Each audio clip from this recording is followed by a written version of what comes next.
c'était le but de ce projet, de créer un site internet, donc un média avec des moyens technologiques modernes dont on dispose, mais de le faire entièrement depuis l'Arménie et non pas depuis l'un des pays de la diaspora. Ce que je souhaite montrer, c'est deux choses. D'abord que l'Arménie c'est un pays vivant et non pas un pays de vacances ou un pays idyllique comme c'est malheureusement souvent le cas pour une partie des Arméniens de la diaspora, malgré eux, c'est pas de leur faute. Et deuxièmement que la francophonie c'est un vecteur très important d'ouverture au monde et c'est un vrai vecteur d'ouverture.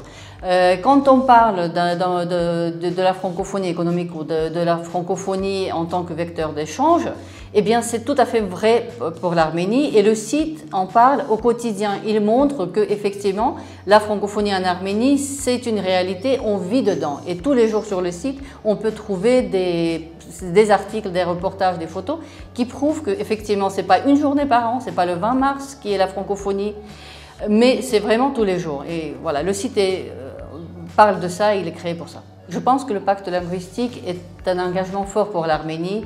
C'est pas du tout quelque chose de purement formel.